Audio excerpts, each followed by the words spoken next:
On December 5, 1945, 5 United States Navy torpedo bombers took off from Fort Lauderdale, Florida, on a routine training mission. 14 men, 5 aircraft, clear skies, a simple navigational exercise over the Atlantic Ocean that had been flown dozens of times before. They never came back. Not the planes, not the men, not a single piece of wreckage, not a single body, nothing. And when the Navy sent a rescue aircraft to find them, a large, experienced search and rescue plane with a crew of 13 men, that aircraft disappeared too. In a single afternoon, 27 men and 6 aircraft vanished from the sky over a stretch of ocean that, from that moment forward, would carry a name that still produces a cold, instinctive unease in almost every person who hears it: the Bermuda Triangle. And that was not the first disappearance. It was not the last. And what has been found inside that stretch of ocean, and what has not, is a story that is stranger, more layered, and more genuinely unsettling than anything you have been told about it before. The Bermuda Triangle is not an official geographic designation. You will not find it on any nautical chart issued by the U.S. government. No maritime authority formally recognizes its boundaries. It has no legal definition, no official status, no entry in any governmental registry of hazardous zones. And yet everyone knows where it is. Roughly speaking, it is the area of the North Atlantic Ocean bounded by Miami in Florida, the island of Bermuda to the northeast, and Puerto Rico to the southeast. A triangle of ocean approximately 1 million square kilometers in area, roughly the size of Egypt, through which an enormous amount of maritime and air traffic passes every single day. It is one of the most heavily trafficked stretches of ocean on Earth. Cruise ships, cargo vessels, private boats, commercial aircraft, military planes, thousands of vessels move through or above it every year without incident.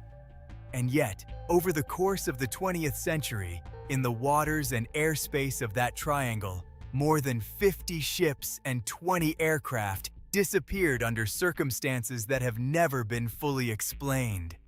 Not sank in storms, not crashed with identifiable wreckage, not found washed ashore weeks later, disappeared. And the question that has haunted sailors and scientists and conspiracy theorists and marine investigators for more than 70 years is the same question it has always been: where did they go? Let's go back to Flight 19.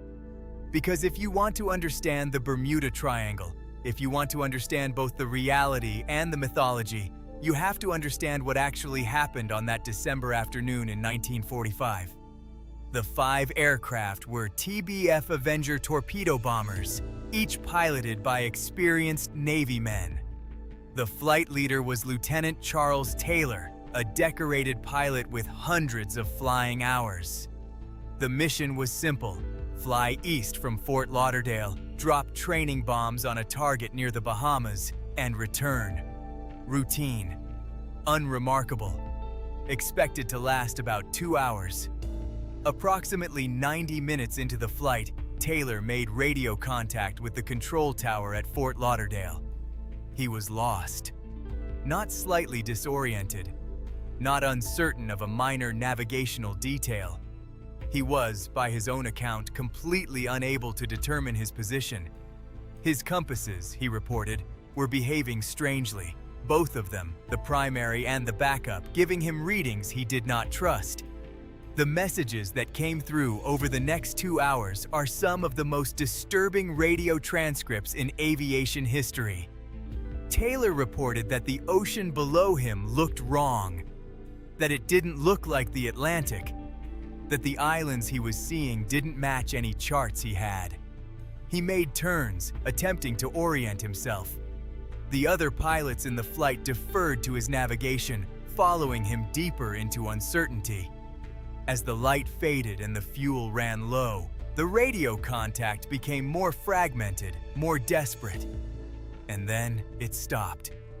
The Martin Mariner rescue aircraft that was dispatched to search for them was seen by the crew of a merchant vessel shortly after takeoff.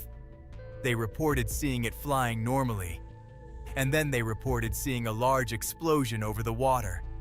No distress call. No warning. No wreckage recovered. 27 men. Gone. The Navy's official inquiry into the disappearance reached a conclusion that was, in its way, more troubling than any supernatural explanation. The board investigating the loss described the cause as unknown.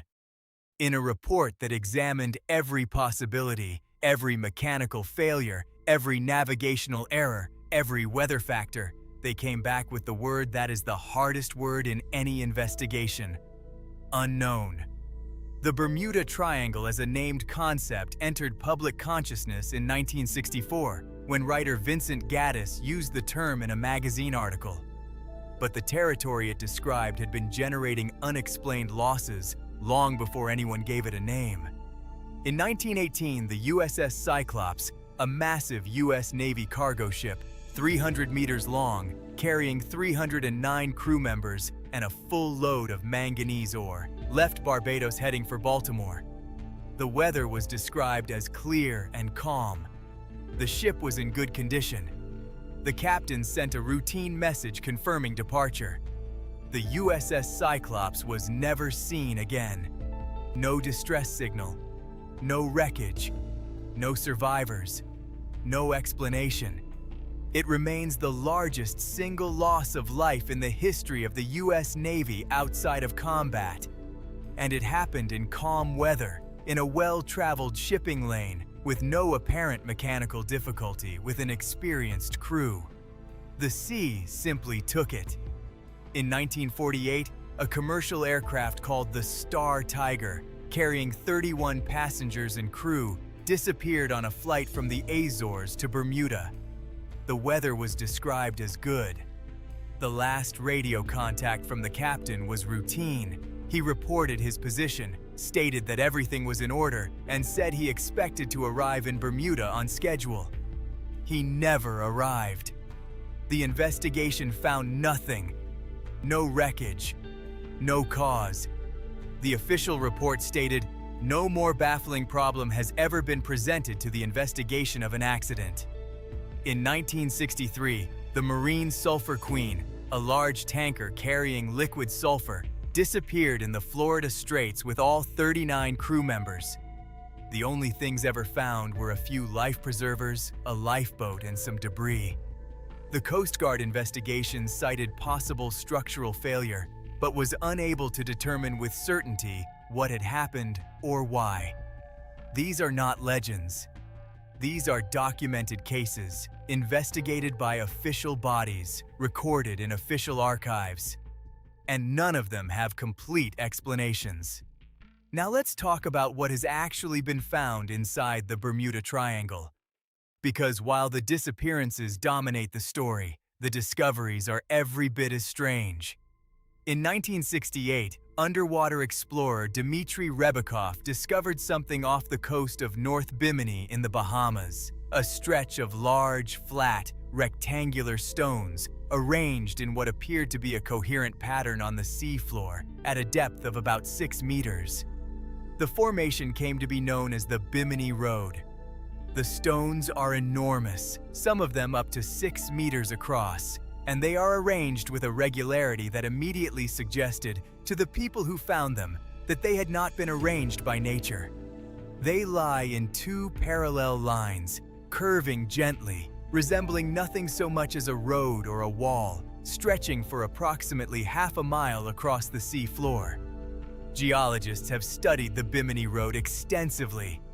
The mainstream scientific conclusion is that the formation is a natural feature, a type of beach rock that forms in layers and fractures along regular lines as it settles and erodes, producing rectangular blocks that can appear geometric without any human intervention.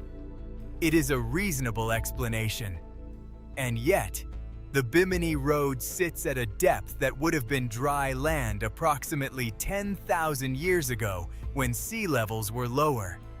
Whatever process formed those stones happened in an era when humans were already present in the Americas, already building settlements, already creating structures.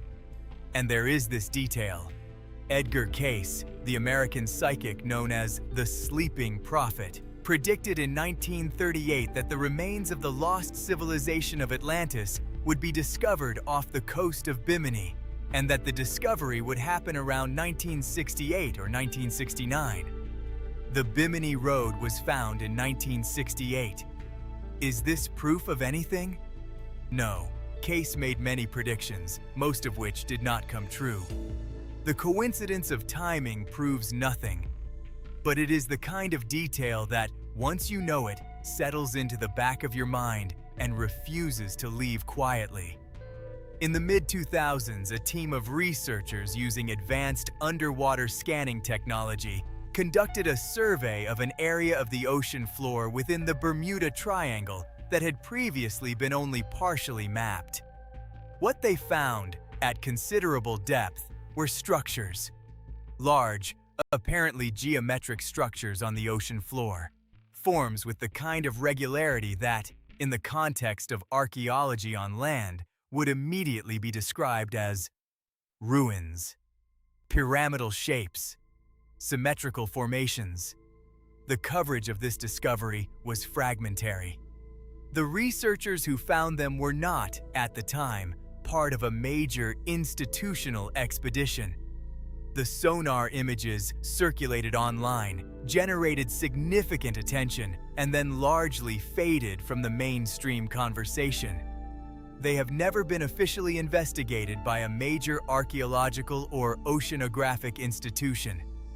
The ocean floor of the Bermuda Triangle, across its approximately 1 million square kilometers, remains largely unmapped at high resolution.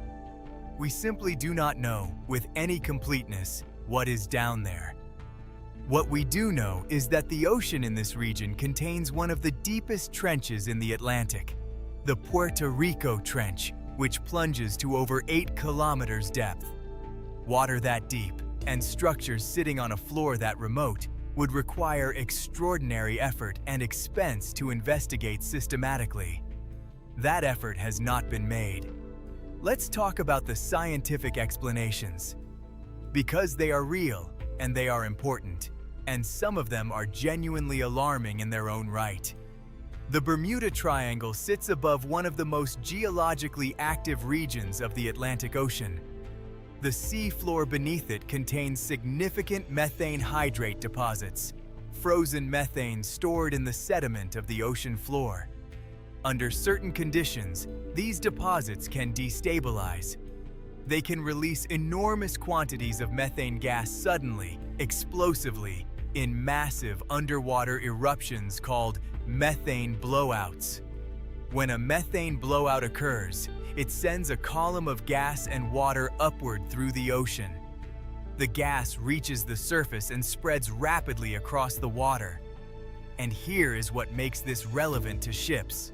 A sea surface saturated with methane has dramatically lower buoyancy than normal water. Ships that encounter a methane blowout could, in theory, sink very rapidly, not from water entering the hull in the normal way, but from the ship losing its ability to float in water that is suddenly more gas than liquid. This explanation, the methane hydrate hypothesis, was proposed seriously by Australian scientist Dr. Joseph Monahan and published in the American Journal of Physics. It is not fringe science. It is a real, physically plausible mechanism for sudden, unexplained ship sinkings in areas with active methane deposits. And the Bermuda Triangle has active methane deposits. For aircraft, the explanation may be different but equally unsettling. The Bermuda Triangle lies within a region of the Atlantic where the weather can change with extraordinary speed, where clear skies can become violent storms in minutes, where wind shear can destabilize aircraft without warning, where the visual environment over open ocean can produce powerful spatial disorientation in pilots who lose sight of the horizon. Spatial disorientation, the loss of accurate sense of which way is up, is one of the leading causes of fatal accidents in aviation. It kills experienced pilots. It is invisible to outside observers, and it leaves, typically, no survivors to explain what happened. The combination of fast-changing weather, magnetic anomalies reported by multiple pilots and sailors in the region, and the sheer remoteness of the ocean means that aircraft or vessels in distress in the Bermuda Triangle may simply disappear into deep water before anyone can respond. And the Puerto Rico Trench, at over 8 kilometers deep, would make recovery of any wreckage on its floor essentially impossible with current technology. The ocean does not give back everything it takes. There is one more thing that needs to be said about the Bermuda Triangle. One more layer to this story that reframes everything that came before it. In 1975, a writer and researcher named Lawrence David Kusha published a book called The Bermuda Triangle Mystery, Solved. Kusha had spent years going through the original sources, Coast Guard reports, Lloyd's of London insurance records, newspaper archives, naval investigation files. He compared these primary sources to the accounts that had built the Bermuda Triangle mythology. And he found something that should have been more widely reported than it was. Many of the most famous disappearances in the Bermuda Triangle had been misrepresented. Ships that were reported to have disappeared in calm weather had, according to the original records, disappeared in storms. Vessels described as vanishing mysteriously had, according to insurance records, been found, just not in the Triangle. Disappearances that occurred in other parts of the Atlantic entirely had been relocated, in the retelling, into the Triangle's boundaries. The total number of unexplained disappearances in the Bermuda Triangle, when examined against the actual records, was not significantly higher than the number of unexplained disappearances in any other heavily trafficked stretch of ocean of similar size. Kusha's conclusion was direct. The Bermuda Triangle mystery was, in large part, a manufactured mystery. A narrative built through selective reporting, factual error, and the natural human tendency to find patterns in random events. This is a serious finding. It deserves to be taken seriously. And yet, Flight 19 is not a manufactured mystery. The USS Cyclops is not a manufactured mystery. The Star Tiger is not a manufactured mystery. These cases, examined on their original records without embellishment, remain genuinely unexplained. The fact that the mythology around the Bermuda Triangle was exaggerated does not mean there is nothing there. It means that the truth, the actual, documented, unembellished truth, is strange enough on its own. Here is what we are left with, when all the exaggeration has been stripped away and all the manufactured mystery has been set aside. A stretch of ocean, heavily trafficked, well-studied, the subject of more investigation and more attention than almost any body of water on Earth. In that stretch of ocean, there are genuine, documented, officially unresolved disappearances. Cases that the world's most experienced maritime and aviation investigators examined and returned a verdict of unknown. In that stretch of ocean, there are geological features, methane deposits, extreme ocean depths, active seismic regions that could, under the right circumstances, produce sudden, catastrophic, traceless losses. There are magnetic anomalies that have been reported consistently enough by enough independent observers to suggest they are real. There is an ocean floor that has not been fully mapped, that contains formations we do not fully understand, that plunges to depths where anything that sinks is gone forever. And there are the people. the 27 men of Flight 19 and the rescue mission that followed them, the 309 crew of the USS Cyclops, all the other names, in all the other reports, in all the other files that end with the same word, unknown. Those people were real. Their disappearances were real. Whatever happened to them, whether it was weather or methane or magnetic anomaly or simple, terrible navigational misfortune, it happened, and it has never been fully explained. The Bermuda Triangle does not need to be supernatural to be unsettling. It just needs to be what it is. A place where the ocean has taken people and kept them and given back no explanation. The water is blue there, right now. The sky above it is wide and clear. Ships are crossing it. Aircraft are flying above it. Thousands of people are moving through it as they do every day without incident. And somewhere, in the deep water below them, in the trench that goes down 8 kilometers, in the darkness where pressure crushes everything and light never reaches, the things the triangle has taken are resting. The planes, the ships, the people who were there one moment and were not there the next. And the ocean moves above them as it has always moved.